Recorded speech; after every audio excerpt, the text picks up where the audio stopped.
că azi la 1 am venit la 1 fără 10.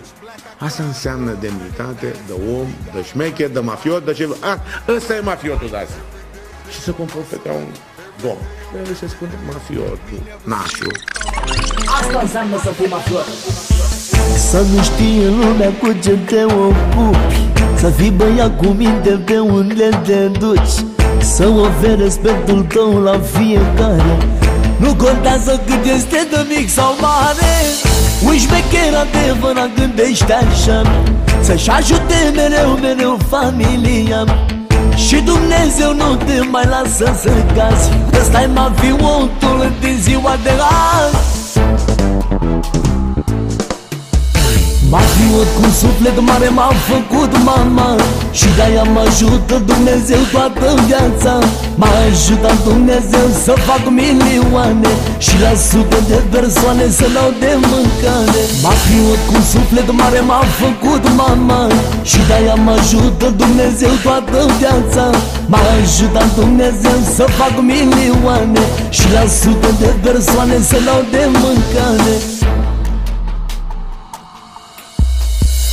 Când eram eu șmecher te încălțai cu vesul, acum stai lângă mine să-ți vezi interesul. Nu-ți dau un colț de pâine, ești prăduitor, că n-ajuți pe nimeni când vrea ajutor.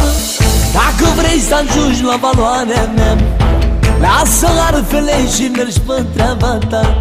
Și dacă Dumnezeu te face bogat, ajută și omul care e sărac. Mafiot cu suflet mare m-a făcut mama, și de-aia mă ajută Dumnezeu toată viața.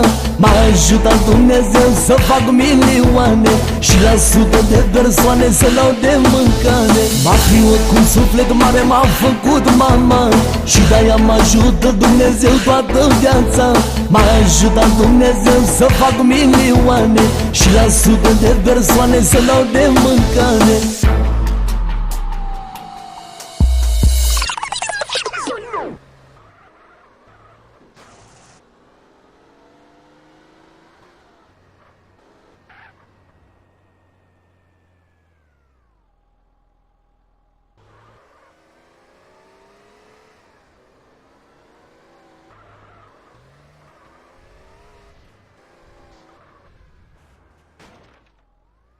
Eu sunt mafiot, că sunt mafiot prin modul meu de a mă comporta.